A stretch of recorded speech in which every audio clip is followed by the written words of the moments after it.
Қайырлы күн, прям мотивация. Жаңадан тіркелгеннің барлығын $114 кетті, товар да ақша да жоқ деген сөз. Пионерім істемей жатыр дейтін болсаңыздар, оны табу үшін сізде егер де клиентке ұнамаса ол возврат жасай салады. Оны қалай жасайсыздар? $167 мың мен $2 миллион арасында ешқандай нәрсе кеш емес. Қайырлы күн, қалдарыңыз қалай, амансыздар ма? Тақырып басында бірден айтып жатырмын, ешкім айтпайтын шындық. Толық қандай шындық екенін білгіңіз келетін болса, видеоның соңына дейін көріңіздер, керемет ақпараттарды бөлісетін боламын. Ал кеттік.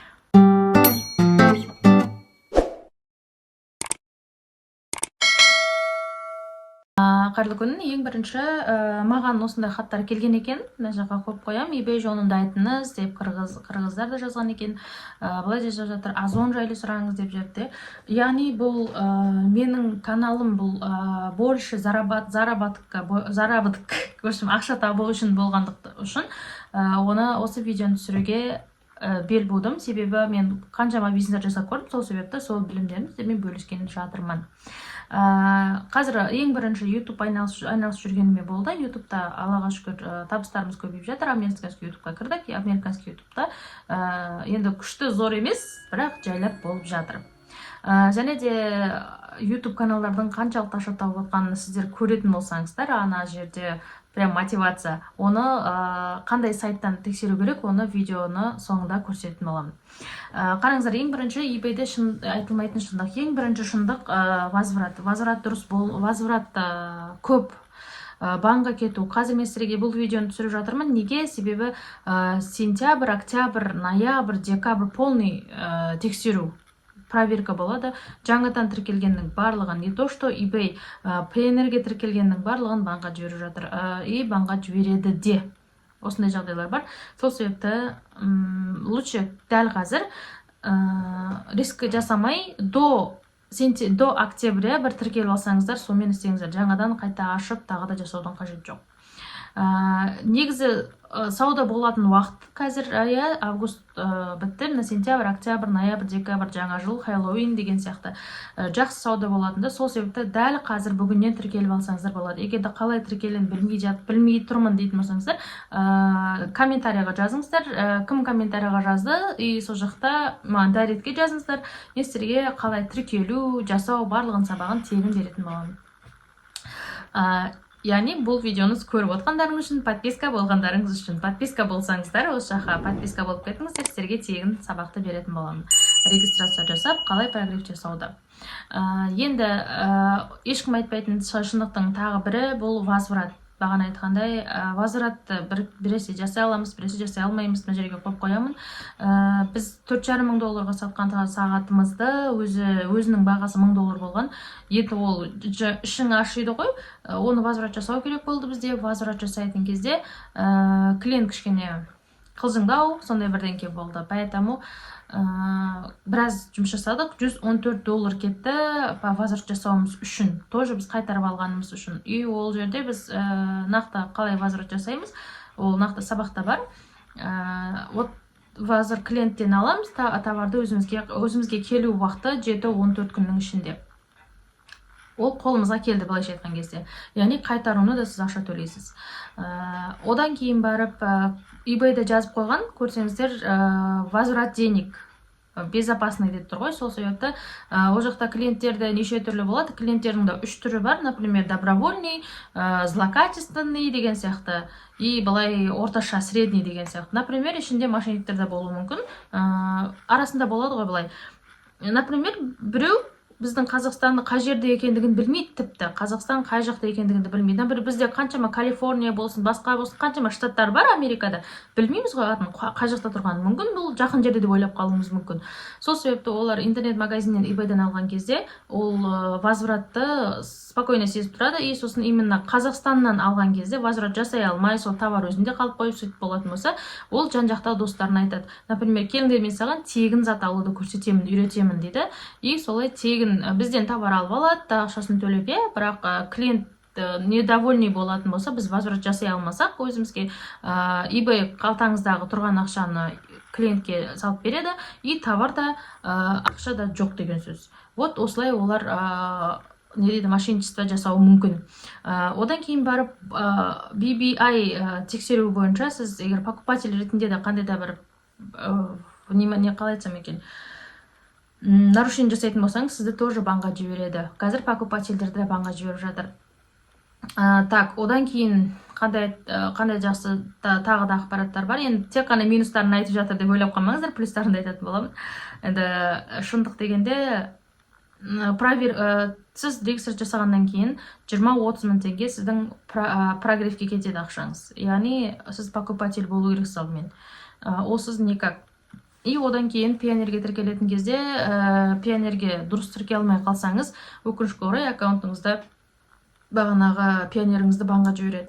Бірақ оған уайымдамаңыздар, қайтадан тағы да пионерді, егер де сіздерде осы жерде көріп отқандардың ішіңіздерде болатын болса, что мен аккаунтқа не дейді, пионер қоса алмадым, пионерім істемей жатыр дейтін болсаңыздар, без проблем. Ішінде учетный записқа настройка жасайсыздар, мына жаққа қойып қоямын, учетный запись настройка басасыздар.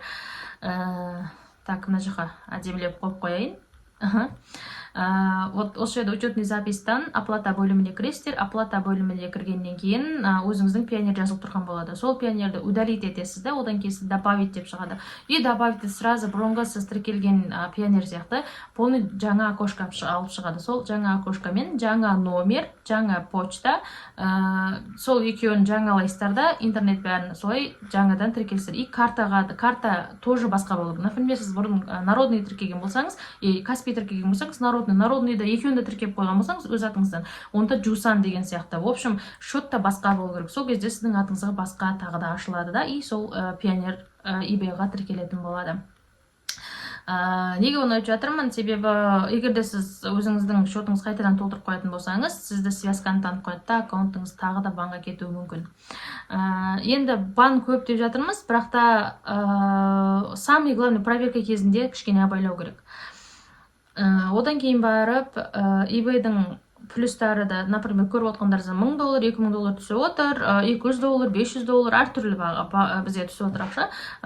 Оны табу үшін сізде бір ай, 2 айдай уақытыңыз кетеді. Бір ай, например, прогревке кететін болса, одан кейін товар тауып оны жіберетініңіз бар. Жібергеннен кейін ол товар түсуі бар. Егер де клиентке ұнамаса, ол возврат жасай салады, немесе диспут аша салады.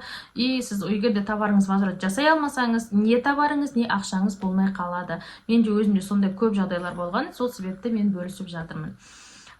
Негізі видео көбейіп кетпесін, көптің сұрауымен біз толық ақпарат бердік деп ойлаймын. Енді YouTube жайлы айтып кететін болсам, кішкене 2-3 минуттай сіздердің уақыттарыңызды аламын.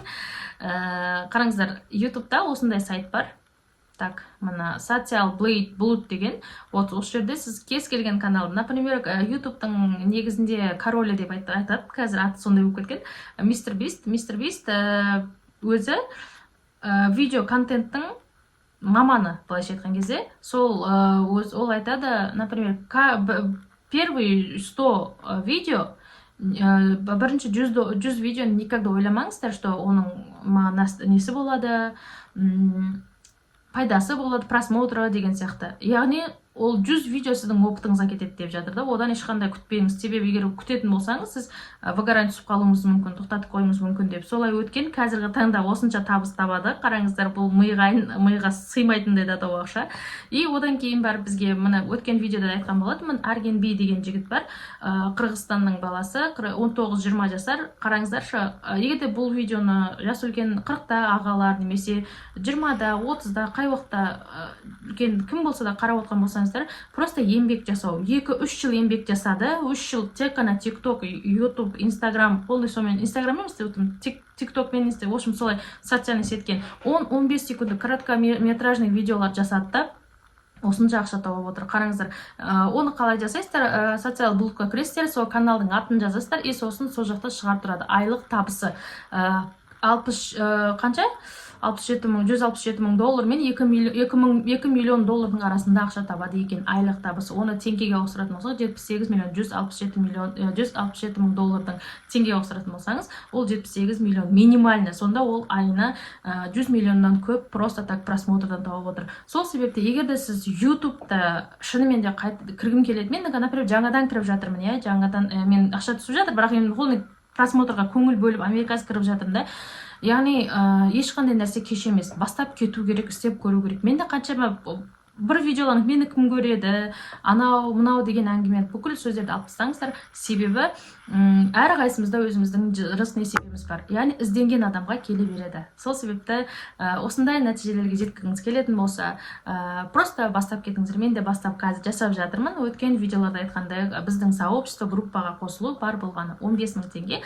Осыған осы номерлерге жазыңыздар, группаға қосамыз. Прям группаның қазіргі бізді YouTube каналымызда жүргізу, солай сабақтарымыздың отзывтары осылай келіп жатыр. Недавно ғана бастағанбыз. Сол себепті мен бір нәрсе жасайтын болсам, до того кірісіп жұмыс толыққанда сол изучать етіп кіретін боламын. Сол себепті давайте келіңіздер, көріңіздер, бірге жасайық. Неге сол қараңыздар, кішкентай видеолар. Бұл бір ғана, например, әлемде до того соншалықты бар айлық eBay деппін ғой, YouTube'да айлығына мынандай бір жігіттер бар, қойып қоямын мына жерге. Олардың айлық просмотрларынан түсетін мировой рынок бойынша $3 миллион, $5 миллион. Например, Майкл Джексонның өзі айына $137 миллион табады екен. Ол өліп кеткен болса да, балаларына сол каналдан просмотрын түсіп жатыр, видеоларын көреді, музыкаларын тыңдайды адамдар. Вот содан сол каналдан $137 миллион түседі екен. Әрине, ол миға қонымсыз, қорқынышты ақша болуы мүмкін, бірақ та давайте просто так Қазақстанның каналымен де айына $1 миллион, миллион теңге, доллар демей қойын, амин. Миллион теңге, яғни бір каналыңыздан 500 000, бір каналдан 500 000 табатындай әрекет жасауға болады. Сізден қалтаңыздан ақша кетпесе, товарым бітіп қалады демесеңіз, самый главный еңбек жасап, дұрыстап товар видео түсіріп, 10-15 секунд, ол мүлдем қиын емес. 10-15 секунд. Егер де сіз горизонталка осындай видео жасайтын болсаңыз, образовательный, например, сіз мұғалім болсаңыз, немесе медицина маманы болатын болсаңыз, сізге өте, как вам повезло, дұрыстап жасайтын болсаңыз, міндетті түрде жарайды, бір ай демей қойын, 3-4 айда ол уже доходқа келеді. Просто 3-4 ай тоқтамай әрекет жасау керексіз. И доход қылма. Бір-ақ рет монетизацияға жетесіз, болды. Одан кейін постоянно ақша түсіп отыратын болады. Сіздермен Умида Абдыманапқызы көп сөйлеп кетті демеңіздер. Келесі сабақта, келесі видеода кездескенше менен қандай видео көргіңіз келеді, осы жаққа жазып кетіңіздер комментарийға. Сіздерді барлықтарыңызды оқитын боламын. Сау болыңыздар. Тоқтаңыз. Егер де ақпарат пайдалы болған болса, осындай сіздерге қызық болған болса, комментарий қалдырып, каналға тіркеліп, бір мотивация болсын мағанда. Сол себепті барынша еңбекті бағалап деген сияқты каналға тіркеліп, комментарий жазып, лайк басып, өздеріңіздердің ой пікірлеріңізді қалдырсаңыздар екен. Егер де парақша, канал, сабақ болса, видео сізге пайдалы болған болса, достарыңызбен бөлісіп қойсаңыздар болады. У кого видеосы, яғни у кого видео жасау жақсы көреді, жас балалар бар, қазір қаншама ойын ойнайтын, ойынмен де адамдар видео тауып ақша табады. Яғни достарыңызбен бөлісіп қойсаңыздар болады. Так, тіркеліп қойыңыздар. Рахмет. Сау болыңыздар.